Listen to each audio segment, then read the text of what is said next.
സൈനിക സേവനത്തിനിടെ അപകടത്തിൽപ്പെട്ട ഇരു കൈപ്പത്തികളും മുറിച്ചു മാറ്റേണ്ടി വരുമെന്ന് വൈദ്യശാസ്ത്രം വിധിയെഴുതിയെങ്കിലും ആ വിധിയെ മറികടന്ന് തന്റെ സർഗാത്മകമായ കഴിവുകൊണ്ടും മനക്കരുത്തുകൊണ്ടും അതിമനോഹരമായ ചിത്രങ്ങൾ വരയ്ക്കുകയാണ് മാങ്ങാട്ടെ വി.പി. രാജൻ. വി.പി. രാജന്റെ വസതിയിൽ ഒരുക്കിയ മ്യൂറൽ ചിത്ര പ്രദർശനം എം. വിജയൻ എം.എൽ.എ. ഉദ്ഘാടനം ചെയ്തു. കോവിഡ് കാലം ഏകാന്തതയുടെ ആഴം കൂട്ടിയപ്പോൾ രാജൻ കണ്ടെത്തിയ വഴിയാണ് ചുമർ ചിത്രരചന. പയ്യന്നൂരിലെ രഞ്ജിത്ത് അരിയലിന് കീഴിലാണ് ചുമർ ചിത്രരചന പഠിച്ചത്. 35 ചുമർ ചിത്രങ്ങളാണ് പ്രദർശനത്തിലുള്ളത്. കണ്ണൂരിലും പയ്യന്നൂരിലും നടന്ന പ്രദർശനങ്ങളിലും രാജൻ പങ്കെടുത്തിട്ടുണ്ട്. BSF സൈനികനായി കാശ്മീരിൽ ജോലി ചെയ്യവേ 30-ാം വയസ്സിൽ രാജൻ ഉൾപ്പെടെയുള്ള സൈനികരുടെ സംഘം അപകടത്തിൽപ്പെടുകയും 3 പേർ മരിക്കുകയും ചെയ്തിരുന്നു. എന്നാൽ അത്ഭുതകരമായി രക്ഷപ്പെട്ട രാജന്റെ കൈപ്പത്തിയിലെ മുറിവുകളിൽ മഞ്ഞുകട്ടകൾ കയറി രക്തം കട്ടപിടിച്ച് പഴുപ്പ് ബാധിച്ചപ്പോൾ ഇരു കൈപ്പത്തികളും മുറിച്ചു കളയണമെന്നാണ് ഡോക്ടർമാർ വിധിയെഴുതിയത്.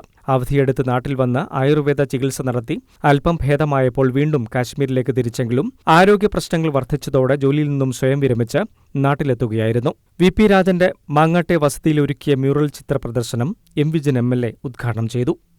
ജോലിക്കിടയിൽ അപകടമുണ്ടാകുന്നു. കൂടെയുണ്ടായ 3 പേർ ആ അപകടത്തിൽ മരണപ്പെടുന്നു. ഒരു മരച്ചില്ലയിൽ കുരുങ്ങി ജീവിതത്തിലേക്ക് രാജാക്കൻ തിരിച്ചു വരുന്നു.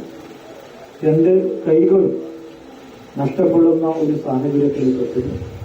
എന്നാൽ അതിനെയെല്ലാം അതിജീവിച്ച് ജീവിതത്തിലേക്ക് തിരിച്ചു വരും. ആ തിരിച്ചുവരവിലും പലതരത്തിലുള്ള മാനസിക പ്രയാസങ്ങൾ രാജാക്കനെ തെളിയിക്കുന്നു. അതിൽ ഏതൊരു മനുഷ്യൻ എന്ന പോലെയും നമുക്കുണ്ടാകുന്ന ഏറ്റവും പ്രധാനപ്പെട്ട ഒരു പ്രയാസമാണ്, ഒറ്റപ്പെടലിന്റെ തലമാണ് ലൈഫ് പാർട്ട്ണർ നമുക്ക് നഷ്ടപ്പെടുന്ന സാഹചര്യം ഉണ്ടാകും.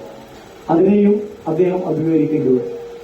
അവിടെയുണ്ടായ ഒരു ഏകാന്തതയാണ്, മാനസികമായ സംഘർഷങ്ങളിലൂടെയുള്ള കടന്നുപോക്കാണ് രാജാട്ടൻ എന്ന ഒരു ചിത്രകാരന് ജന്മം കൊടുക്കുക. ചടങ്ങിൽ കല്യാശ്ശേരി ഗ്രാമപഞ്ചായത്ത് പ്രസിഡന്റ് ടി. ബാലകൃഷ്ണൻ അധ്യക്ഷത വഹിച്ചു. ചടങ്ങിൽ രഞ്ജിത്ത് അരിയലിനെ ആദരിച്ചു. Suma PV., VC. Premarajan, V.V. Lakshmanan, Sujil Mangad, Vijayan ചിടങ്ങിൽ തുടങ്ങിയവർ സംസാരിച്ചു. തിങ്കളാഴ്ച വരെയാണ് ചിത്ര പ്രദർശനം. News bureau, Taliparamba.